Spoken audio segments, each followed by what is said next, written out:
Hi folks, this is Dave with the Bit Journal Broadcast, and today I wanted to talk about a recent acquisition that I just made going back about a weekend ago.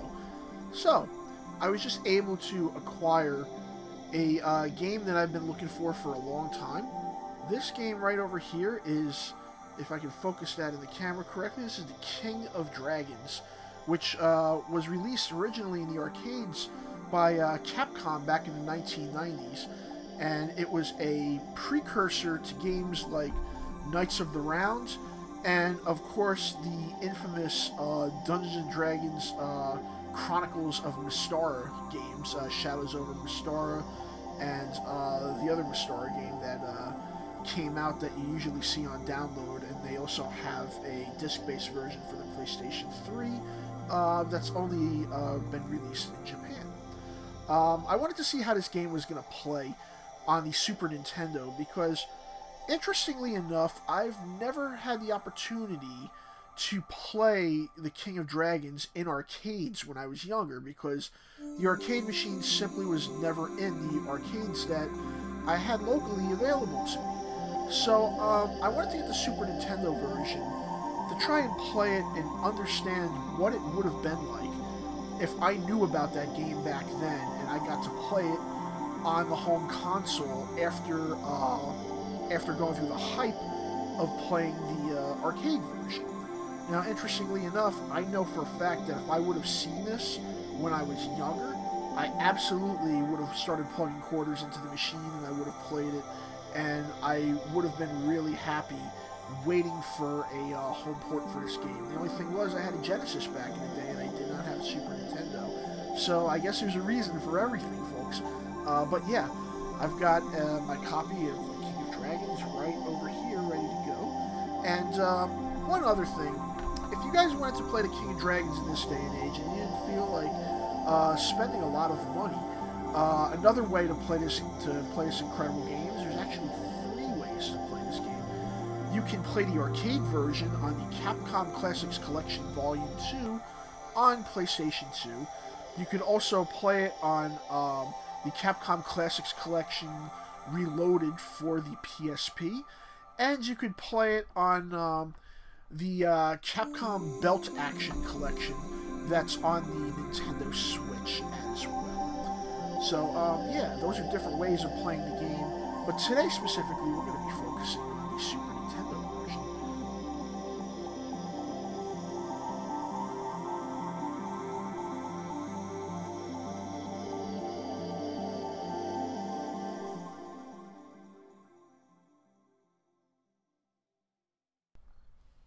Alright folks, so I'm firing up the King of Dragons right now for the Super Nintendo. If you're wondering, even though I have the cartridge, I have loaded this into my Retro Freak system, which allows me to basically rip the game to the system via SD card, and that's where the scan lines are coming from over here. Emulation is actually quite faithful and quite accurate on this system. It runs very, very well, and it's got slots for many, many other systems besides just Super Nintendo and Sega Genesis. If you're looking for a good multi-console, it's something I would highly suggest and that you check out. Definitely great for many different types of controls and whatnot. But anyway, here's the King of Dragons. Looking at it, I mean, it looks like a really decent port.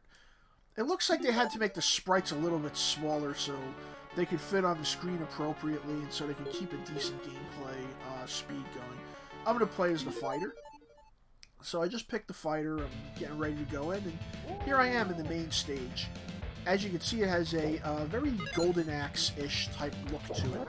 However, you only have a single attack, but what makes the King of Dragons unique from other beat-em-ups of its type is the fact that it was the first beat-em-up to allow yourself to level up.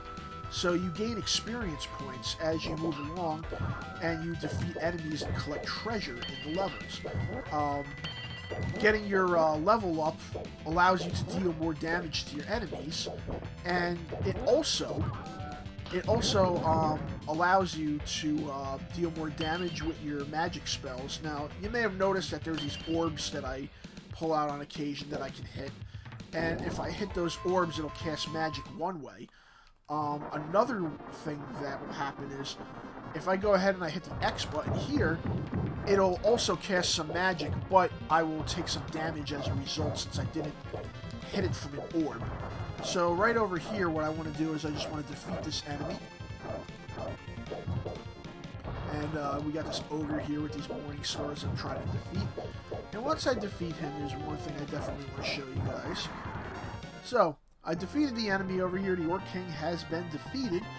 And once I've defeated this boss, watch what happens. So we get all this nice little treasure that falls out of him.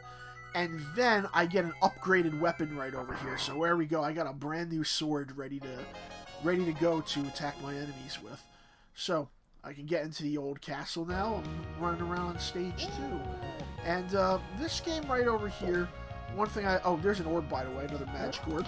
I hit that. It also casts magic as well, and I do not take damage for it. But I will take damage for this, because unfortunately that was a freeze trap that I got hit with right over there. So yeah, guys, one thing to note too, the one disadvantage the Super Nintendo version has is the fact that it only supports up to 2-player, where the arcade version supported 3 players.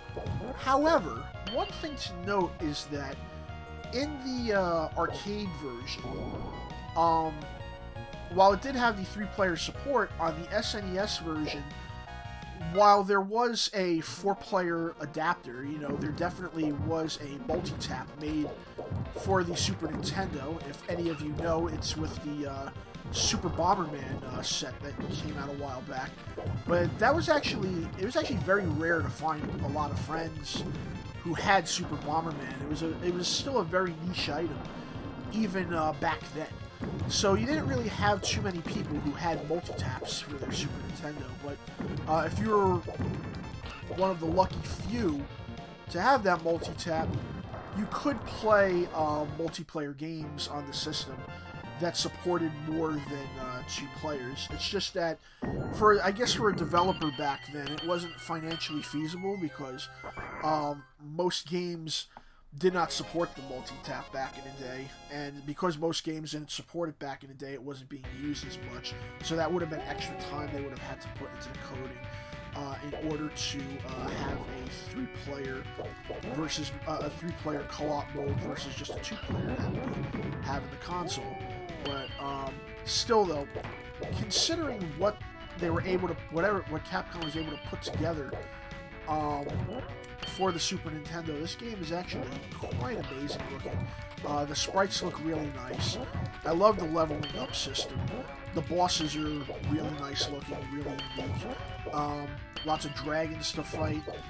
It really has that Golden Axe feel mixed with the Dungeons and Dragons feel as well. And that's one of the many reasons why I enjoy this game, and why getting this for Super Nintendo is kind of a bucket list title for me.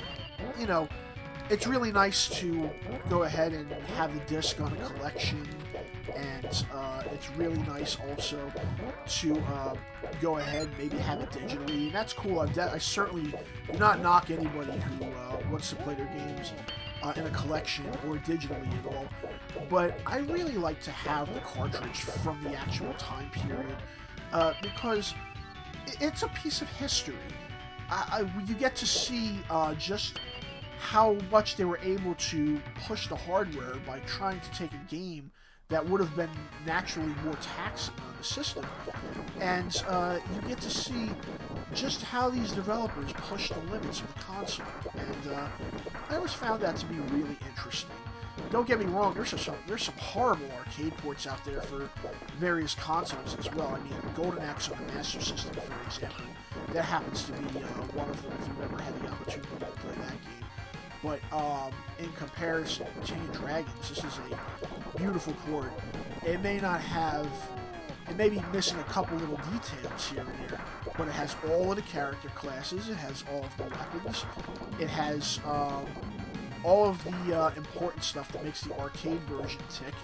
Some artwork may have been changed, like in some places instead of having a treasure chest, they have like a box put in there. Maybe that saved them a few kilobits of data back in the day when they were creating the assets so they could fit this game onto the ROM that was provided for it. Who knows? But yeah, for the record, they've done a great job on this game. I truly love what they were able to do with it. It feels like a full-fledged arcade experience on console. Very well made. And yeah, this is just great. This is the closest you're going to get to Dungeons & Dragons style action beat-em-up on the Super Nintendo. Unless, of course, you own the Sega Saturn, and then you were lucky enough to import the Dungeons & Dragons collection. So, guys, just wanted to show you this little tidbit right over here. This has been my review of the King of Dragons for the Super Nintendo. I want to thank you all very much for checking out this video. Please make sure you hit like, subscribe, and make sure that you hit the bell to get further notifications. So thank you very much, everybody, and I'll talk to you soon now. Take care now. Bye-bye, folks. Peace.